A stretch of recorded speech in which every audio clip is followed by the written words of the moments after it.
Good morning, everyone. My name is Matthew Bowser. I'm the Director of Virtual Schools for the Tennessee Department of Education. We're going to go ahead and get started. I have 10 a.m. I know many of you had to dip out of in-service or professional development to join us today, so I want to be respectful of your time. Hopefully you're here because you want to learn more about virtual schooling and virtual school monitoring for the 23-24 school year. So thank you so much for being with us today, and thank you for taking time out of your very busy schedule. Today, we're going to discuss the current 23-24 monitoring cycle for public virtual schools. We're going to discuss the changes between the 22 and 23 school year. Furthermore, we're going to discuss what virtual school monitoring is and what it isn't, and how public virtual schools must monitor their LEAs must monitor their public virtual schools, and the guidance that is out on the department's website. So as we get started, I'd ask that you hold your questions till the end. We're going to have 15 or 20 minutes to ask questions, and then we'll get through the information, and then we'll jump into questions and answers. Before we start the training, I do want to ground us in this webinar in the Tennessee Department of Education's Best for All academic initiative. And many of you here today are not new to public virtual schooling. You're not new to virtual education in general. You're veterans. You've been doing this for a while. But what I'm about to say is worth repeating. Virtual schooling is a powerful tool. Virtual education is a powerful tool that LEAs and educational leaders can leverage to really help students thrive in the situation and academic environment that is best for them. So we ground virtual schooling in the Best for All academic initiative by understanding that student readiness varies. Kids come to us with varying levels of readiness, and we have to meet them where they are to take them where they need to go. And virtual education and virtual schooling is a powerful tool to do that. It allows educational leaders to differentiate instruction, to provide flexible opportunities to students who may not thrive in an in-person brick and mortar setting. So I just wanted to call that out, that virtual schooling in Tennessee, although somewhat small, is a very, very mighty tool. Furthermore, I'll say that in the last couple of years, the department has focused on the operation of public virtual schools and ensuring that LEAs and public virtual schools have the information that they may need to effectively offer virtual instruction. I'm sorry, I'm letting people in the waiting room. So I will say that this year marks a year that we're going to transition from an operational focus to a more academic-based focus. And we're going to really try to drive the great educational opportunities that students have within public virtual schools. We're going to try to highlight those and share those across the state so people know all the hard work that virtual teachers are doing every single day in their virtual classrooms. And lastly, I'll say that we're going to have a more concerted focus in the 23-24 school year as a department, as the virtual schools department, to really allow educators to collaborate amongst one another through different various meetings that we'll announce at a later date, but having more collaborative sessions between virtual school educators. So I wanted to briefly talk about the agenda today. I'm going to be talking for about 25 or 30 minutes, and then we'll have question and answers at the end. We're going to talk about some virtual education laws and rules and regulations that frame virtual education generally in Tennessee. We're also going to talk about the changes for the monitoring cycle for 23-24, and we're going to talk about the components of that framework as well. So some quick facts before we dive into the monitoring is in 23-24, we have 58 public virtual schools. We're 58 virtual schools strong for 23-24. And those 58 schools are spread across 51 LEAs. And many of you know that an LEA can have more than one virtual school. Many of them have a K through 8 and then a 9 through 12 or some variation of that. Ending 22-23, we had roughly 13,000 virtual school students. I have no doubt that it's going to exceed that in the 23-24 school year. So I'm excited about that. I did want to spend a brief moment and discuss the different enrollment types that are offered in our public virtual schools and the different instructional modalities that are currently offered in the 23-24 school year in our public virtual schools. So many of you know what in-district enrollment is and what statewide enrollment. So I don't need to really go into depth with that. But I will say that many districts across the state offer either statewide or surrounding area enrollment for virtual students, which is very powerful. It gives students who may live in the geographical residency zone of a LEA that doesn't offer virtual school the opportunity to really thrive in a virtual setting. So kudos to the school districts that do allow those students to come in. And then the instructional modalities that are used in the 23-24 school year, I did want to spend just a moment to define these and explain these for those of you on this webinar that may not be as familiar. So the different modalities of instruction include asynchronous, synchronous, bisynchronous, and hybrid. And a real brief definition of asynchronous is when students are allowed to learn at their own pace, on their own schedule for the most part.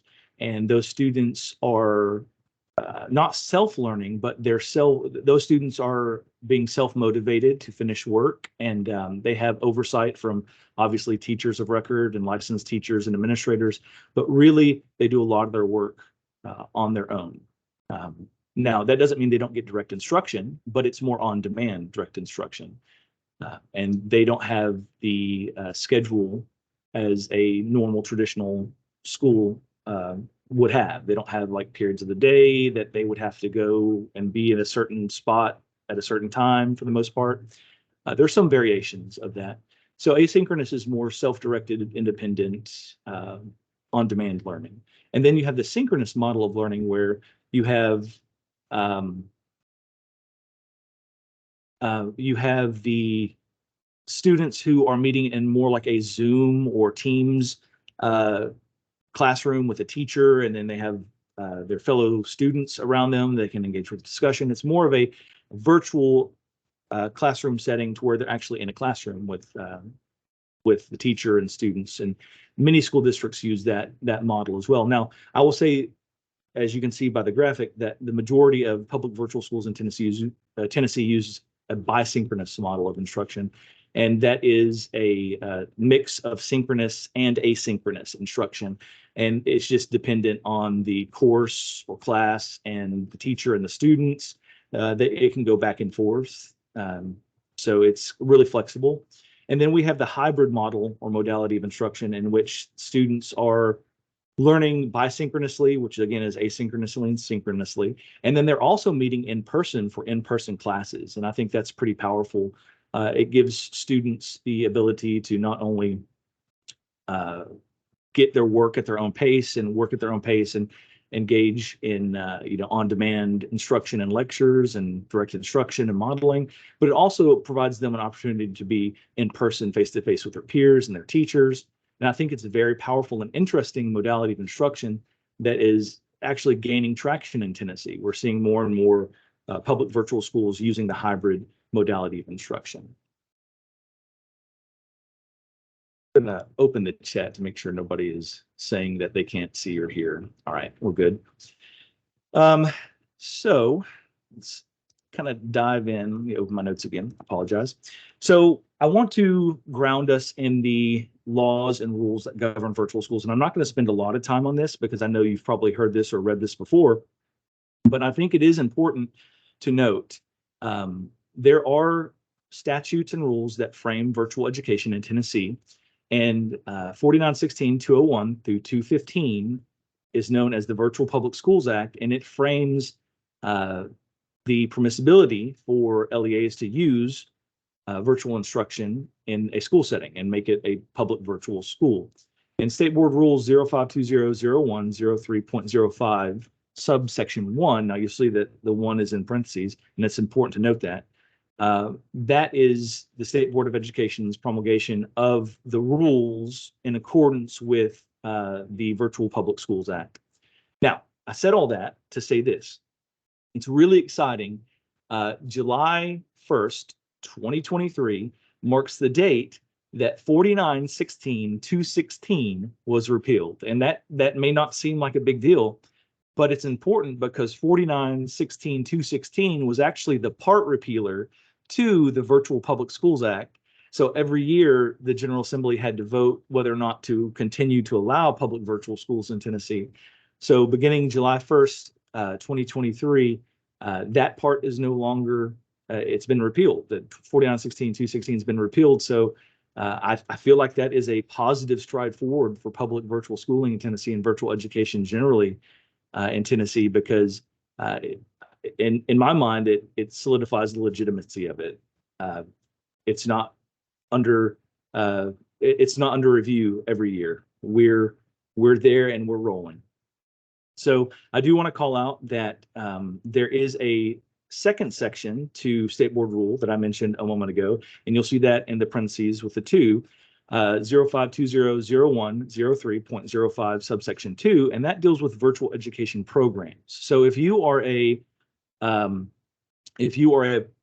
in-person traditional educational leader that's here with us today, and you came to this webinar because you wanted to know more about public virtual school monitoring, great.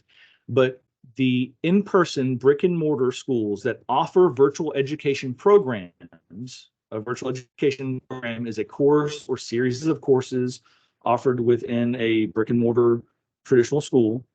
If you are a education leader that offers a virtual education program, you don't have to do the virtual school monitoring because the virtual school monitoring is just for public virtual schools. So virtual education programs don't need to do the virtual school monitoring. So I get the question often, why do we have to monitor our virtual schools?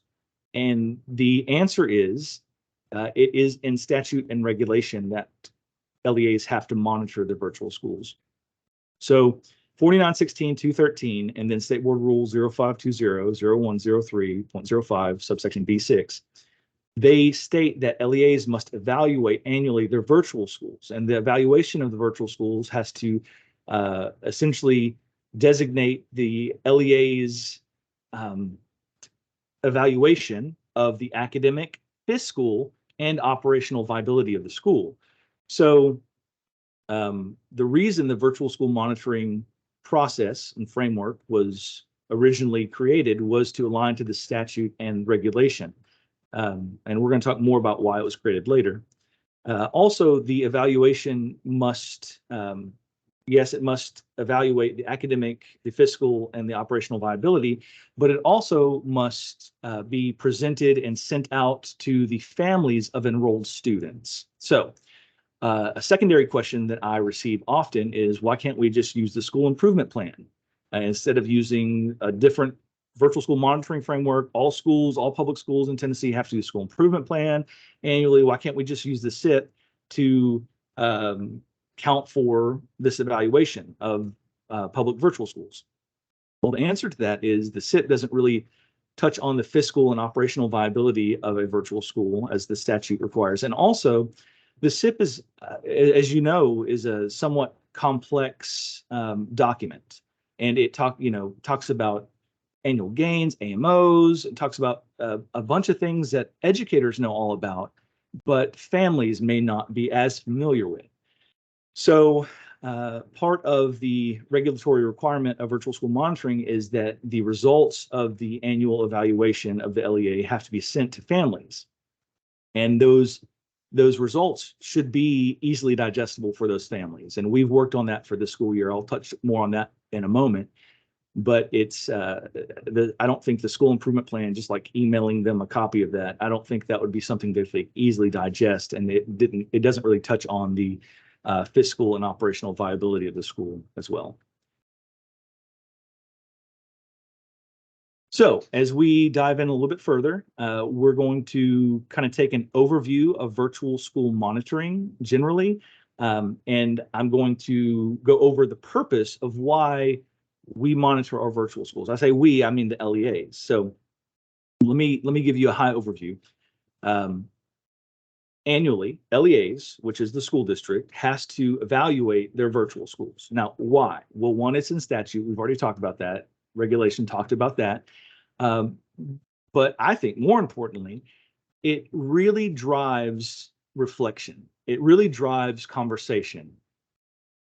Oftentimes, virtual schools are smaller, not all the time, but they're often smaller than the other schools within an LEA. So they may not get as much thought and attention during the yearly planning process. So I think it's very important that virtual schools and LEAs have a two-way stream of communication to be able to really say what's working, what's not working, what needs have been met, what needs have not been met in the virtual school. I think that this virtual monitoring process really opens up that two-way communication between LEAs and public virtual schools. Also, it's a way for families to know all the different options that maybe a school district or a neighboring school district might have, and it gives information about the public virtual schools. It gives, you know, the link to the state report card, gives a link to the school improvement plan. It gives information that families can easily digest to make more informed decisions about how they want their students educated, the modalities of instruction used, the enrollment types that the schools offer. So I think it's a way for families to become informed when it comes to virtual education as well. And I think that's a very powerful aspect of virtual schooling. If we're going to change the perception of virtual schooling and try to drive positive academic outcomes, we really need families to understand how virtual schooling works, what is working well in our public virtual schools, and what maybe needs to be refined a bit. So the overall timeline of public virtual school monitoring is from July 1st into December 15th. And LEAs can start monitoring on July 1. However, I will say that we did release the virtual school monitoring report template and the LEA monitoring tool. We released those on July 1, but there's kind of something weird going on with EPlan right now, so you can't actually submit the finalized version until August 16th, I believe. We're trying to get that resolved. But ultimately, the monitoring cycle rolls from July 1 to December 15th every year. And by December 15th, LEAs have to submit the monitoring documents in EPlan, and we'll talk about what documents those are in just a moment. And then they also have to submit the monitoring report to families of enrolled students, and we'll talk about how in just a moment. And they have to upload or they have to post on their website and the school, on the LEA's website and the school's website, the monitoring report itself.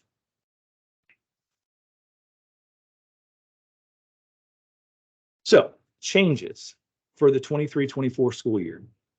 I'm going to kind of go back and forth between 22 and 23 and 23 and 24 here. So in 22-23, the monitoring framework was divided into two separate documents. One document was the monitoring report template, and that template is what LEAs use to actually monitor the virtual schools. They put their granular information in there, like their evidence, their designation of different indicators. In that monitoring report template, they also put information for families to digest. So it was one like 36-page document that had both information for families and all of the schools, like granular findings. And then in 22-23, still talking about 22-23, they had we had you know, a monitoring overview document that outlined like the process, of monitoring. So sorry, I was letting people into the meeting itself. So the change for 23-24, we have split the family portion and the LEA portion that they use, the LEA uses to monitor. We've split that into two separate documents. We've made the report template exponentially shorter. I think it's like 3 pages now, 2 or 3 pages. And we've, we still have all the information that LEAs need to collect in a separate document. So there are 3 documents now, but really it's the same information. We've just split the one large 36-page document into 2 smaller documents so families can easily digest it. We've also changed the report template, like I mentioned a moment ago, to be more user friendly, more stakeholder friendly, so they could get something from it as they're reading it and they don't get off into the weeds too far. And we've consolidated within both documents, we've consolidated the amount of data that LEAs need to capture. And I'm going to show you all this in a moment, but we've consolidated the amount of data that LEAs need to report from like accountability and attendance and enrollment. We've greatly consolidated that. And we've also given LEAs the discretion whether or not to collect evidence for each indicator. Now, LEAs still have to provide a designation level on rating for each indicator, but you don't have to provide a narrative form of rationale for your evidence or your designation, and you don't have to provide like a list of evidence that the virtual school provided. We've actually removed that box from the template. Now, you can, LEAs can still choose to do that, and it's sometimes recommended, especially if you need to have hard conversations, but it's not required by the department any longer. And then lastly, we've incorporated the annual SIP and also the report card into the monitoring report. That way families have a link to both the school's SIP and the state report card. So if they do want to dive a little further into the academic practices or the academic outcomes of the school, they have the ability to do that through the school report, state report card, and then also the public-facing school improvement plan. So I've touched on this briefly, the components of the monitoring framework, and those components are, and I'll go over these in detail in just a moment, but these components are the monitoring report template, and that is what is going to be filled out by the LEA. It will be uploaded into EPlan, and it will be provided to families and on the school and LEA's website. So that's the report template, the monitoring report template. The LEA virtual school monitoring tool, it's kind of hard to say, is the document that LEAs will use to gather the granular designation levels of each indicator and assurance, and write out their narratives to kind of understand, what the strength and area for improvement for the virtual school is. And that will also be uploaded into EPlan. It won't be provided to families, but it will be uploaded into EPlan for the department to process. And then lastly, the third document is the virtual school monitoring manual. Now, the manual is just essentially all the information I'm giving you right now, but in a PDF form. That way, if you need to go back and refer to it, you don't have to watch a 30 or 40-minute video. You can go and find the exact information that you need in a document on demand. So how do you get to these tools? That's a great question. You have 2 different ways this year. Last year in 22-23, you would only get to it through EPlan. This year, you can actually access these documents through EPlan. If you have LEA document library access, and you can also get to them on the department's virtual schools website. Now, the difference is the department's virtual school website, they're PDF versions, which is fine. You can do everything you need to do in the PDF version. And in EPlan, they're Word documents, if you need a Word document to do it. Now, I will say the only way to complete the monitoring process is to obviously upload the completed documents, and you have to do that through EPlan. So we got feedback last year that several principals maybe didn't have document library access. So we, again, posted it on the website, so you can download them from the website to get started and use. And you can even upload the PDFs in EPlan for your final version if you want to. But they live in both places. So if you need LEA document library access, you'll need to contact your EPlan coordinator within your school district, and they will give you they can, maybe not will, they can give you the appropriate access through the EPlan user access form for LEAs, and they'll submit that to the department, and they should know how to do that. And then whoever needs to access the virtual school monitoring framework and EPlan should be able to at that point. And we're going to actually go into how you would access that right now. So I thought about logging into EPlan and like walking you through it, but I didn't want to log into an LEA's EPlan and have it recording the webinar. So I took screenshots. And I'm going to go over this with you briefly, but a lot of you may already know this information. To get into EPlan, you have to go to the EPlan login page, and you can find that on the department's website. You can also just Google EPlan login, and it's usually one of the first results. But you'll go to the LEA document library, and once you're in the document library, you'll pick the 2024 school year, click search folders, and then you'll expand it by clicking the plus sign on the year. Once you're in the 24 school year, you'll find the virtual school monitoring documents. You'll expand it by clicking the plus arrow or plus sign, sorry. And then once it's expanded, you'll see the edit documents. And then once you click these edit documents for either the LEA virtual school monitoring tool or the virtual school monitoring report template, it'll open this dialog box. This dialog box, you'll be able to click this link and download both documents. You'll have to do it one at a time, obviously, but you can download both documents the same way. Now, to upload, once you're finished, and I know it's going to be a while before any of you are finished, but I'm just going to show you how to do it now. You do those exact same steps that we just talked about. The only difference is instead of downloading, you click upload document right here, and then you'll be prompted with the dialog box asking what the document name should be. Just name it something like your virtual school's name, monitoring report, and then put the year. Select your PDF or Word document of the completed document. And then once you've done that, you can click save and it will be uploaded. I'm going to reiterate that the department needs both the monitoring report that you send to families, and we need the LEA monitoring tool completed. So both those documents will be uploaded into EPlan. Now, if you do collect evidence, if the LEA does decide to collect evidence through the monitoring process, we do not need links or the actual evidence that the LEA collects to determine the designation levels of each indicator. So we don't need, calendars and schedules and screenshots of school improvement plans and things like that. We don't need that in EPlan to be uploaded.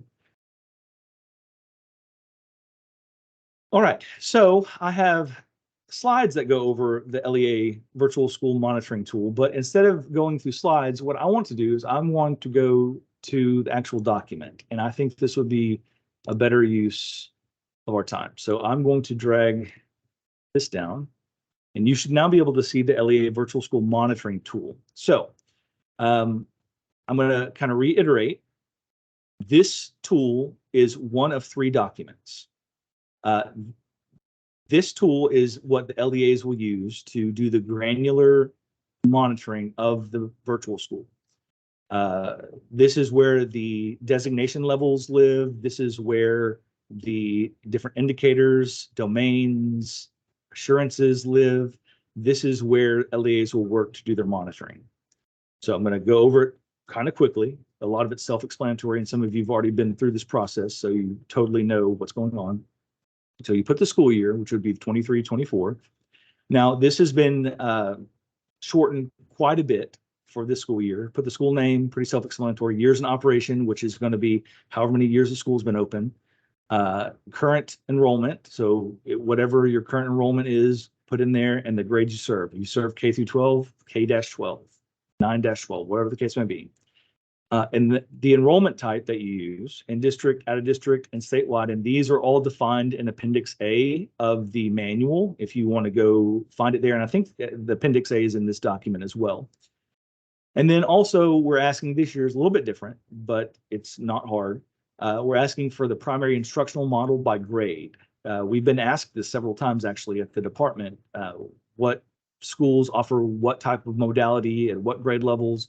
So this is going to allow us to more thoroughly answer that question. And also it's going to allow families to see what types of modality are used in each grade level. So if you use asynchronous, you can choose more than one. We do ask that you use the primary, you select the primary, but I know sometimes like it's a even mix of asynchronous and synchronous. If that's the case, just choose bisynchronous. Okay. If you do hybrid and bisynchronous, that's fine. You can choose both. Right. Now the LEA overall designation and findings. Now to come to this overall designation, you have to use a formula, and I'll show you where that is in just a moment. But this is where the LEA would choose their overall designation level. Here is where, and I told you that we're going to talk about some trends from 22 to 23. Here's where I found that the majority of improvement needed to happen for this monitoring cycle. Some LEAs did not complete this section, and it's very important that this section is completed. This is how we track virtual schools, and also this is, what is being reported to families. So it's very important that LEAs spend time to really outline the school's strengths and the school's noticeable areas for improvement, and the school's plan to address those notable areas. Now, if the notable area for improvement is to increase academic outcomes, and you already have that in your school improvement plan, by all means, copy and paste from the school improvement plan into this document. We only ask that you actually notate the different, like a few different indicators and or assurances that align to the school's strengths and areas for improvement. That way, as we're cataloging and we're collecting data, we have something to look back at and go back to categorize. So as you write your narrative at the end, we ask that you indicate at least two. It says two, and there's a three as a typo. I apologize for that. 2 indicators of strength, and then also at least 1 indicator to strengthen. And then this section right here, we have the specific domain designations. A change from last year to this year is we're not asking for narratives for each one of these. We just need to know the LEA's designation levels for each domain, and you will just select those. And again, meeting expectations, approaching expectations, and below expectations is defined later on in this document, and it's defined in the manual. So I'll cover that in just a moment. These assurances are the same as last year. It's the same assurances. LEAs will read the assurance, discuss with the virtual school. If the virtual school meets the assurance, the LEA will choose yes. If the virtual school does not meet the assurance, the LEA will choose no. Pretty self-explanatory. These are the domains, strands, and indicators. So domains, there are 3 domains. We have instructional, we have fiscal, and we have operational. Those are the 3 domains. Within each domain, there are different strands, which are just subsections of the domain. And then within each strand, there are different indicators. Now you'll see indicators have been labeled, like this one's INST_IPP01. So when you're writing your areas up here, your narrative, you'll actually notate INST_IPP, whatever it may be, or whatever the code may be, in your school strength and the areas to strengthen. That way the department can kind of track the trends across the virtual schools. So each indicator is drawn from either code, statutes, TILs, or best practice, and it's cited right here. And LEAs must rate each indicator throughout the monitoring process. Now, we have provided recommended interview questions. These questions are recommended and not required. LEAs can ask any question they want to come to this rating. These are just recommended questions the department has created. And this is recommended evidence if the LEA wants to collect evidence. Again, it's at the LEA's discretion. So it's the same, like for every single indicator, here's the indicator, this is the look for, here's the citation, here's the recommended evidence, recommended interview questions, and then here's the rating that the LEA must choose, right? So I'm not going to go through each one of these, but it's the same. So each section has each domain, has its own assurances and then its own set of indicators. And you'll see that the indicator codes are different for each domain strand within the monitoring document. Then as we go through all three domains, we come down to Appendix A. And this is where I said earlier that the definitions lived. If you wanted to know what we mean by in-district, out-of-district, statewide, it's in here. So this is where you will put that information. Or, I'm sorry, you don't put information. This is where you'll get that information. I apologize. And then down here, I told you before that the methodology lives within this document on how to determine the designation levels, okay? I'm going to spend just a brief moment on this because this was a point of confusion last year, and I own that. So the designation methodology that we use is that if a virtual school is meeting 80 to 100% of the indicators and assurances, then the virtual school should be meeting the LEA's expectation. All right, same here, 60 to 79% indicators and assurances met, then they would be designated as approaching, and then, you know, below 60% is below expectation. So how do you find the designation, how do you find this percentage, right? Well, the way you find the percentage is you take each assurance and each indicator, all right? If the assurance is a yes, it's worth 1. If it's a no, it's worth 0. All right. If the indicator for like the designation level of fully meets indicator, partially meets indicator, does not meet indicator, whatever that is, if it's fully meets indicator, it's worth 1. If it's partially 0.5 and does not meet indicator, it's 0.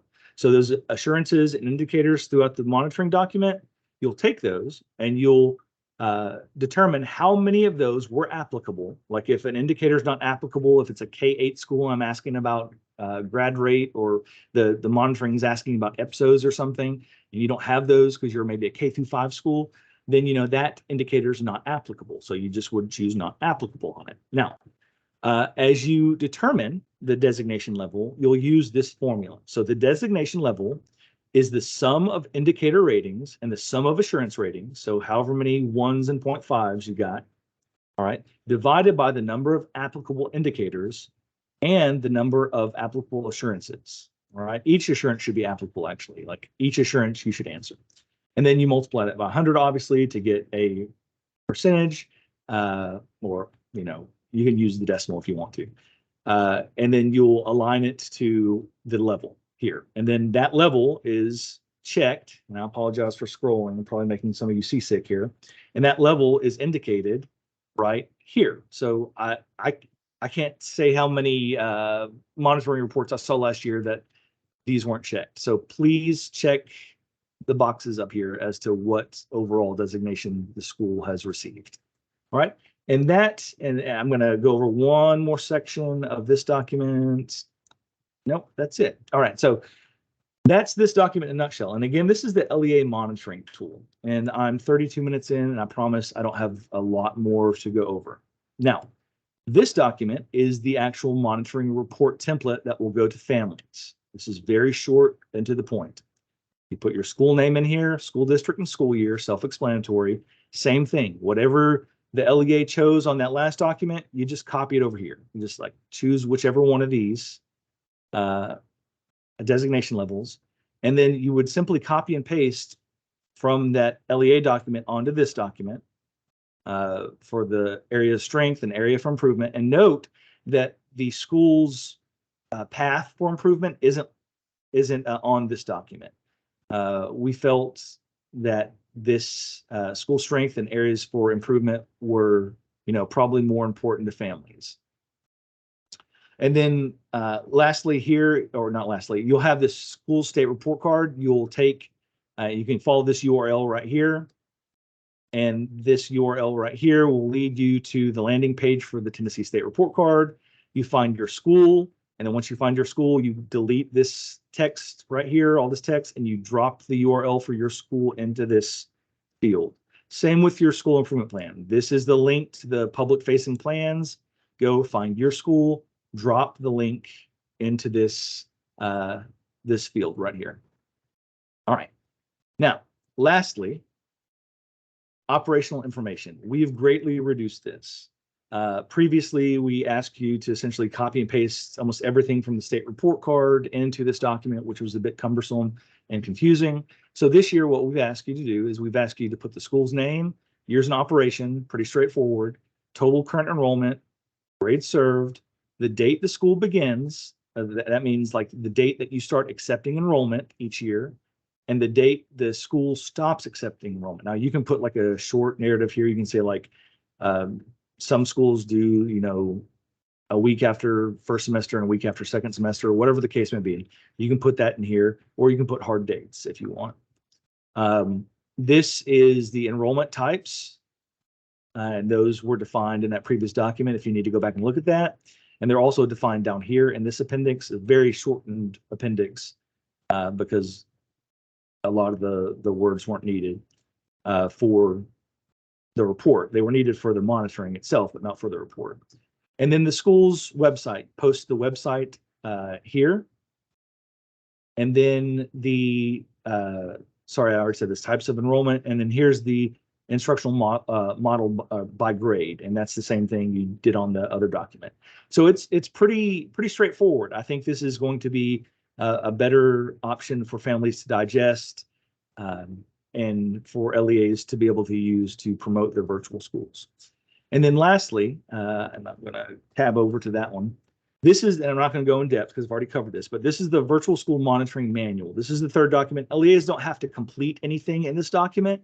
This is just a reference document, and it includes everything that I've gone over today, and it outlines it in detail, and it's pretty self-explanatory. Like it gives you exactly what to put in what fields. So this is a good reference, and I'm also a reference for you if you need help. I'm happy to jump on a phone call at any time.